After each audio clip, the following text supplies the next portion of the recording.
mot technique qui fait un peu, voilà, le mot technique, effectivement, le vrai seul mot un peu sérieux. Tous les grands textes sur l'amour commencent à parler de technique. Voilà. Il n'y a pas Donc, c'est pour ça que je cite dans le livre le Kama Sutra, parce que le Kama Sutra est un livre très très important, très sérieux, et qui parle très doucement, très lentement, très pédagogiquement des petites choses qu'il faut mettre en place pour que l'amour puisse arriver. Et donc c'est des petites techniques comme ramasser des cailloux dans la rivière avec la personne que vous convoitez, ou se faire des petites griffures sur le corps, ou parler avec elle, apprendre le dictionnaire et lui réciter les mots. Voilà, donc quand j'ai lu le Kama Sutra, parce qu'on m'avait dit de lire le Kama Sutra, et comme tout le monde, je pensais que ça allait être... Et en fait, les techniques du Kama Sutra, c'est d'abord une infinité de petits gestes à faire, à poser au début pour que l'amour soit possible. Voilà, donc c'est ce que je trouvais ça beau.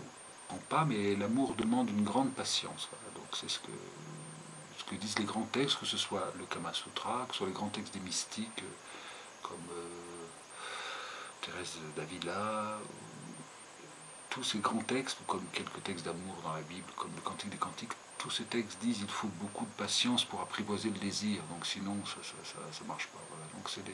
Donc l'amour ne s'apprend pas, mais l'amour, ce qui s'apprend, c'est la patience pour faire venir l'amour. Voilà, voilà, parce qu'une fois qu'on a apprivoisé tout ça, l'amour est une expérience extrêmement brutale et douloureuse, oui, bien sûr. Oui. Personne ne peut dire que l'amour est quelque chose sans souffrance, non, ça c'est pas vrai. Donc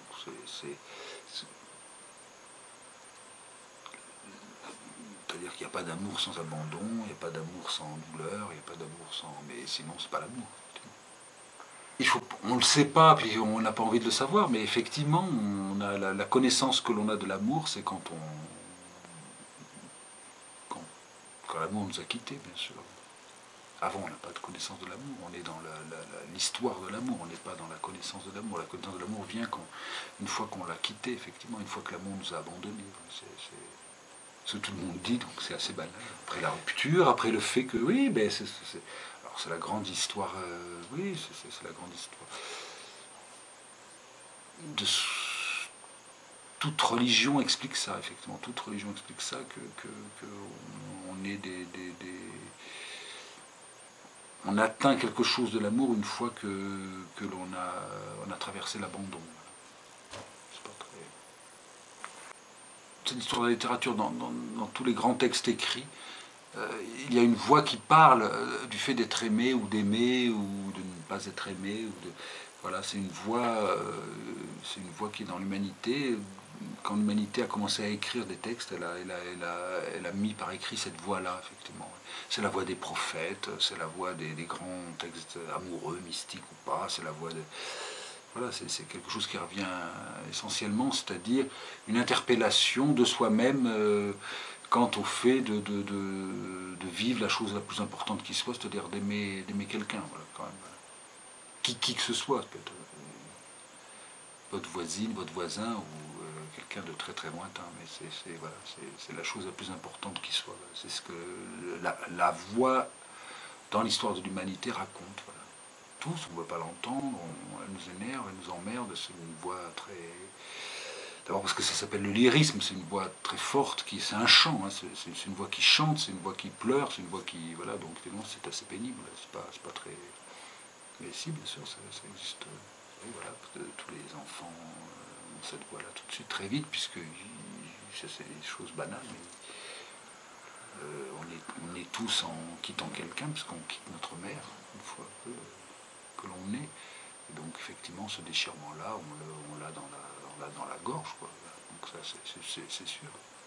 Enfant, on est tous... On ne veut que répéter ça quand on est enfant, et on a raison. On veut que les choses soient pleines, on veut aimer les autres, on veut que les autres nous aiment, et on est très violent, très méchant quand on est enfant, justement, quant à l'amour. Les petits enfants sont très très durs, hein. Tu m'aimes pas, c'est assez violent, donc effectivement, et c'est eux qui ont raison, effectivement. Nous, après, on apprend, en grandissant, à laisser ça derrière nous, mais c'est pas très joli, parce que de toute façon, ça nous retrouve toujours à un moment donné. Est-ce que vraiment on a un véritable rapport direct à l'amour? Je ne sais pas. Les enfants, sûrement, quand on est enfant, on le traverse sûrement. Mais une fois qu'on a grandi, est-ce que vraiment on est sincère dans l'expérience, dans la technique directe de l'amour? Je ne suis pas sûr.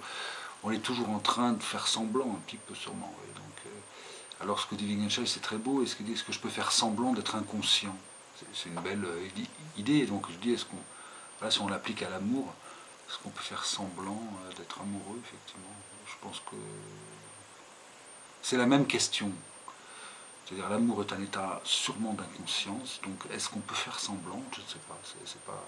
On pense qu'on fait semblant, enfin en tout cas on pense qu'on peut, je ne sais pas si on le fait. Et c'est l'histoire de Don Juan qui dit qu'il n'y a aucun semblant possible, aucune illusion possible, aucun jeu possible. Contrairement à tout ce qu'on dit sur Don Juan, c'est celui qui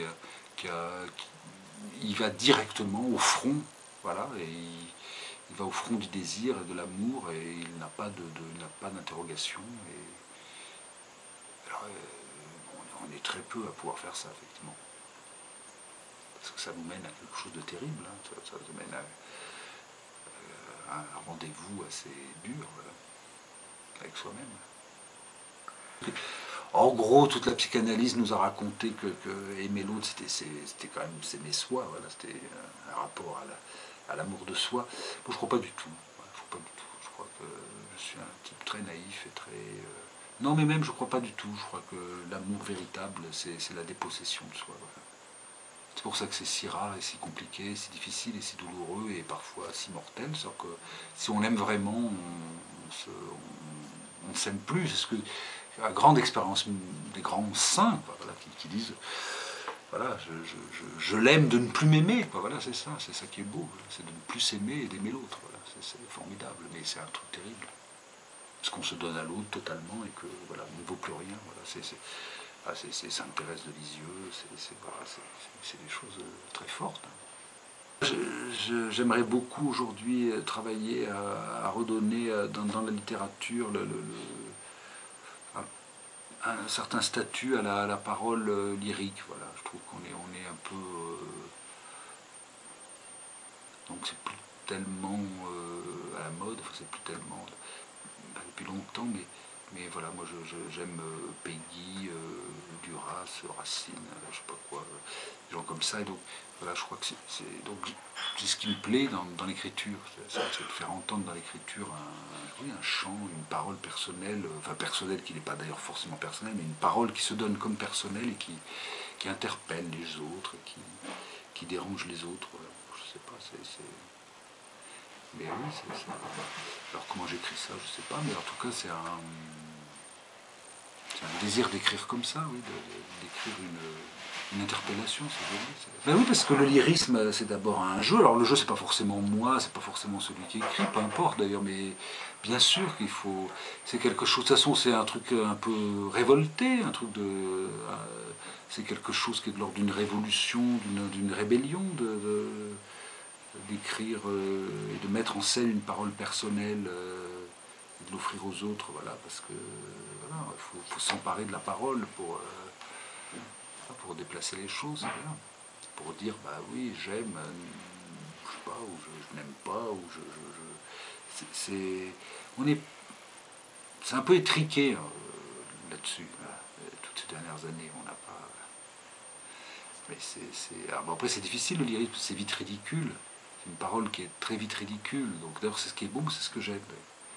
Parce que j'aime frôler le ridicule, le moment où celui qui parle devient absurde. Il est tellement engagé dans sa parole qu'il en devient absurde, c'est beau.